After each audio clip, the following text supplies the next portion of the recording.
অবশেষে ওপো তাদের রেনো সিরিজের ওপো রেনো 7 5G এবং ওপো রেনো 7 5G প্রো স্মার্টফোনটি ইন্ডিয়ান মার্কেটে লঞ্চ করে দিল। আজকে এই ভিডিওতে ফোন দুটির ইন্ডিয়ান প্রাইস কত রাখা হয়েছে, বাংলাদেশে এই ফোনটি কবে আসবে, কি প্রাইস আসতে পারে, সাথে ফোনটি প্রাইস বিবেচনায় কেমন হবে, সবকিছু নিয়েই সামান্য কথা বলবো। তাই নতুন হলে চ্যানেলটিকে অবশ্যই সাবস্ক্রাইব করবেন এবং পাশে থাকার বেল বাটনটি অবশ্যই প্রেস করে দেবেন, আর ভালো লাগলে অবশ্যই লাইক করবেন।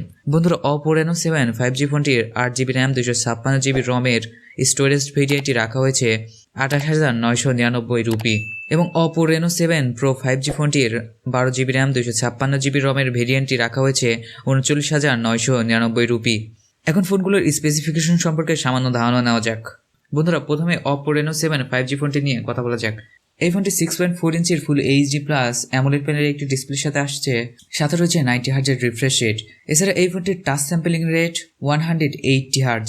এছাড়া থাকছে কর্নেল গোরিলা গ্লাস 5 সাপোর্ট এবং এই ফোনটির পারফরমেন্স নিয়ে কথা বললে এতে ব্যবহার করা হয়েছে MediaTek Dimensity 900 এর একটি চিপসেট, যেটি অত্যন্ত পাওয়ারফুল একটি চিপসেট। এছাড়া এই ফোনটির ব্যাকে ব্যবহার করা হয়েছে ট্রিপল ক্যামেরা সেটআপ, যেটি 64 megapixel primary sensor, 8 megapixel ultra wide, 2 megapixel macro. এছাড়া এই ফোনটির ফ্রন্টে রয়েছে 32 মেগাপিক্সেল সেলফি ক্যামেরা। এছাড়া এই ফোনটিতে ইন ডিসপ্লে ফিঙ্গারপ্রিন্ট সহ অন্যান্য সকল সেন্সরই ইউজ করা হয়েছে। এছাড়া এই ফোনটির ব্যাটারি নিয়ে কথা বললে এই ফোনটিতে ব্যবহার করা হয়েছে 4500 mAh এর লিথিয়াম পলিমারের একটি ব্যাটারি, সাথে রয়েছে 65 ওয়াটের সুপারবোক ফাস্ট চার্জিং। এছাড়া এই ফোনটির ওজন 173 গ্রাম এবং এই ফোনটির অপারেটিং সিস্টেম হিসেবে রয়েছে Android 11 এবং অপোর অফিসিয়াল ColorOS 12। বন্ধুরা, এখন রেনো 7 প্রো 5G ফোনটির স্পেসিফিকেশন যদি বলি, এই ফোনটিতে ব্যবহার করা হয়েছে 6.5 ইঞ্চির ফুল এইচডি প্লাস অ্যামোলেড প্যানেলের একটি ডিসপ্লে, যেটি 90 হার্জের রিফ্রেশ রেট ব্যবহার করা হয়েছে। এছাড়া এই ফোনটিতে 180 হার্জের টাচ স্যাম্পলিং রেট ইউজ করা হয়েছে, সাথে থাকছে কর্নেল গোরিলা গ্লাস 5 সাপোর্ট। এছাড়া এই ফোনটি প্রসেসর অর্থাৎ চিপসেট হিসেবে ব্যবহার করেছে Dimensity 1200 ম্যাক্স প্রসেসর, যেটি একটি পাওয়ারফুল প্রসেসর।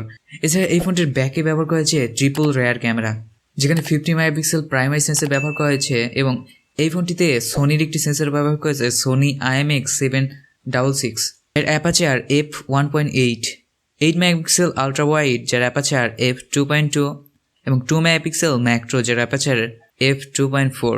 এছাড়া এই ফোনটির ফ্রন্টে ব্যবহার করেছে 32 মেগাপিক্সেল সেলফি ক্যামেরা এবং এখানে যে সেন্সরটি ব্যবহার করা হয়েছে তার নাম হলো সোনি IMX709। এছাড়া ফোনটির ব্যাটারির দিক দিয়ে ব্যবহার করা হয়েছে 4500 mAh এর ব্যাটারি, 65 ওয়াটের সুপার বোক চার্জার এবং ফোনটির ওজন 180 গ্রাম। এখন এই ফোনটির ডিজাইন, বিল্ড কোয়ালিটি এবং এই ফোনটির প্রসেসর নিয়ে কিছু ধারণা দেওয়ার চেষ্টা করবো আপনাদেরকে।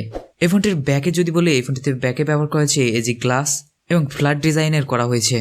এছাড়া এই ফোনটি অপর প্রথম ফোন যেখানে LDA টেকনোলজি ব্যবহার করা হয়েছে, অর্থাৎ ব্যাকের ডিজাইনটা মাঝে মাঝে চেঞ্জ হয়, অর্থাৎ কালার চেঞ্জ হয়। অবশ্যই এটি ভিভো V23 ফোনটির মতো কালার চেঞ্জিং না হলেও সামান্য কালার চেঞ্জ হয়। আর মোবাইলটি দেখতে খুবই শাইনি এবং অত্যন্ত অ্যাট্রাকটিভ ডিজাইনের। আমি বলবো ফোনটির ডিজাইন অত্যন্ত চমৎকার, আশা করি আপনারা সকলে অনেক বেশি পছন্দ করবেন এই ফোনটি।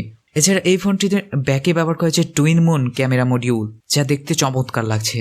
এই ফোনটিতে অরবিট ব্রেকিং লাইট ব্যবহার করা হয়েছে, যেটি এই ফোনটির ডিজাইন আরো বাড়িয়ে তোলে এবং এই লাইটটা তখনই জ্বলবে যখন আপনারা ফোনকে চার্জ করবেন, পাশাপাশি ফোনে কোনো নোটিফিকেশন আসলে, এছাড়া মেসেজ আসলে এই অরবিট ব্রেকিং লাইটটা জ্বলে উঠবে, যা দেখতে অত্যন্ত সুন্দর লাগছে। আর ফোনটিতে যেহেতু 90 হার্জের রিফ্রেশ রেট ব্যবহার করা হয়েছে, তাই ডিসপ্লেতে আলাদা ধরনের একটি স্মুথনেস পাবেন, এটা আর বলার বিষয় নয়। এছাড়া এই ফোনটিতে অ্যামোলেড প্যানেলের ডিসপ্লে ব্যবহার করেছে, যার ভিউ অ্যাঙ্গেল যথেষ্ট ভালো। আর আপনারা বরাবরই জেনে আসছেন যে অপ্পো রেনো সিরিজের ফোনগুলো ক্যামেরার জন্যই বেশি পপুলার।